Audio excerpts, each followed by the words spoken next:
সাহেব অনুরোধ করেছেন পরীক্ষার দিন অভিভাবক আসবে, যানজট হওয়ার সম্ভাবনা রয়েছে। সেই কারণে তিনি অনুরোধ করেছেন আমরা যেন পরীক্ষা কেন্দ্রগুলো সকাল 8টা থেকেই পরীক্ষার্থীদের প্রবেশ করার সুযোগ সৃষ্টি করে দেয়। এই ব্যাপারে আমরা বোর্ডকে নির্দেশনা দিয়েছি যেন বোর্ড যেন পরীক্ষা কেন্দ্রগুলো একটু আর্লি ওপেন করেন এবং নিশ্চিতভাবে ছাত্রছাত্রীরা পরীক্ষার্থীরা এই যানজট ভেদ করে তারা যেন সময় মতো আসতে পারেন সেই সুযোগটি সৃষ্টি করার জন্য আমরা নির্দেশ দিয়ে দিচ্ছি এবং আপনাদের মাধ্যমে অভিভাবকদেরকে জ্ঞাতার্থে আমরা এই ঘোষণাটি দিচ্ছি।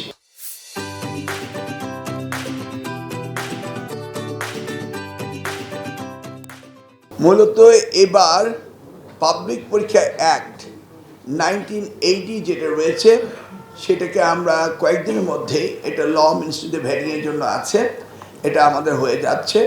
অর্থাৎ ওইটাতে মানে 1980 অ্যাক্টে ডিজিটাল ক্রাইমের কথা ছিল না, সেগুলি ইনক্লুড করা হয়েছে, বা সংঘবদ্ধভাবে ক্রাইম করা সেটা ছিল না, বা কেন্দ্র সচিবের অবহেলার কারণে যদি পরীক্ষায় বিঘ্নতা ঘটে সেটা ছিল না, এবং পরীক্ষার যে ডেফিনেশন পরীক্ষা বলতে শুধু পাবলিক পরীক্ষা একটাই বুঝিয়েছিল, অর্থাৎ ম্যাট্রিক ইন্টারমিডিয়েট, অন্যান্য পরীক্ষাগুলো এটার মধ্যে অন্তর্ভুক্ত ছিল না, সেগুলোকে এটাতে ইনক্লুড করা হয়েছে যাতে করে আমরা এবার পরীক্ষাটি যদি কেউ কোনো রকম দুষ্ট চক্র কোনো ক্ষতি সাধন করতে চায় তাদের আইনের আওতায় সোপর্দ করার ব্যবস্থাটি এই আইনে সন্নিবেশিত করা হয়েছে।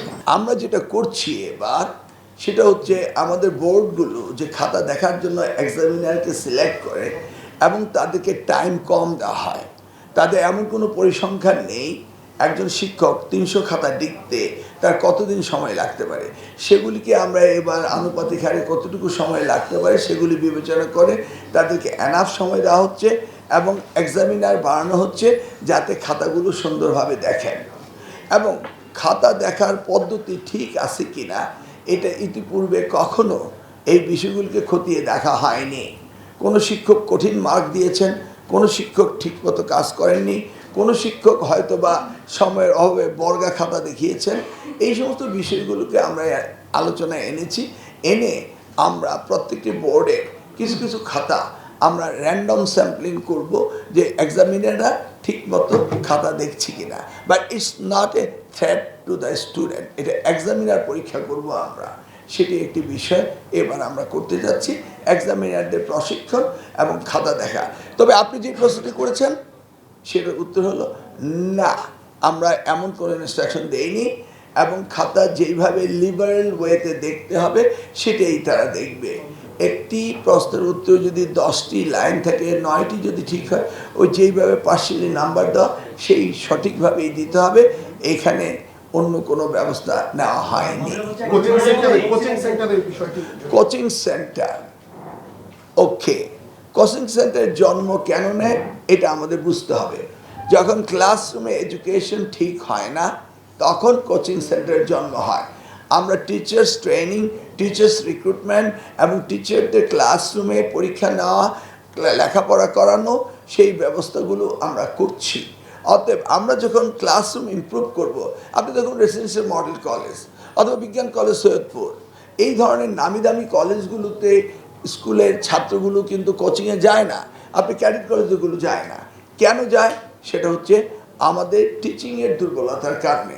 আমরা সেগুলিকে অ্যাড্রেস করছি এবং ক্রমান্বয়ে আপনি দেখতে পাবেন যে স্কুলের শিক্ষকরা স্কুলে ইনহাউস কোচিং করবে এবং তার বিপক্ষে তাদেরকে যে ধরনের রিমানারেশন দেওয়া দরকার সেটা স্কুল কমিটি ব্যবস্থা করবে। আমরা 2026 সালে পরীক্ষা দিয়েছি, মাননীয় অ্যাডভাইজার তিনি সুস্পষ্টভাবে বলেছেন এই প্রশ্নপত্র বিগত সরকার করেছে এবং এই ডিস্ট্রিবিউশন বিগত সরকার করেছে, আমরা শুধু পরীক্ষা কন্ডাক্ট করছি এবং এই ডেট বিগত সরকারের সময় দেওয়া।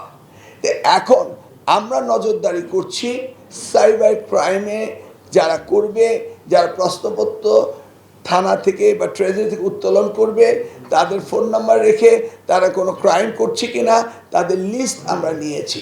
আমরা প্রত্যেকটা পরীক্ষা কেন্দ্রের থেকে তাদের যে সিসি ক্যামেরা রয়েছে এগুলি সচল না অচল, বাউন্ডারি ক্যামেরাগুলো এগুলি সব আমরা মনিটরিং করার জন্য নিয়েছি এবং আমাদের মনিটরিং সেল এই রুমে থাকবে, আমাদের মাদ্রাসার কনফারেন্স রুমে থাকবে, আমাদের প্রাইমারি এডুকেশন কনফারেন্স রুমে থাকবে। আমরা মনিটরিং সেল করেছি, সেখান থেকে মনিটরিং করব। এর মধ্যে কিছু হয় কি না সেই জন্য আমরা এখনও খুব সুন্দরভাবে সব অর্গানাইজ করেছি। ডিস্ট্রিক্ট ওয়েতে আমরা একটা হোয়াটসঅ্যাপ গ্রুপ করেছি। ওই হোয়াটসঅ্যাপ গ্রুপে ডিসি, ইউনো, এসপি, পুলিশ এবং স্কুল কলেজের সচিবদেরকে নিয়ে what not we address everything. এমনকি সাইবার ক্রাইম কীভাবে কন্ট্রোল করা যায় এই জন্য সাইবার স্পেশালিস্টদের কাছে ওই নাম্বারগুলো আমি পাঠিয়ে দিয়েছি। আমরা ইতিমধ্যেই চিঠি দিয়েছি যেই জায়গায় বিদ্যুৎ রয়েছে পরীক্ষার সময় বিদ্যুৎ থাকতে হবে, এই ব্যবস্থাটি আমরা যথোপযুক্ত কর্তৃপক্ষকে আমরা চিঠি দিয়ে আবেদন করেছি যে বিদ্যুৎ সেই সময় থাকতে হবে। যেটা লেখা হয়েছে এখানে পর্যাপ্ত আলো, লাইট, ফ্যান থাকতে হবে। এখানে মাননীয় উপদেষ্টা পড়েছেন সেটা।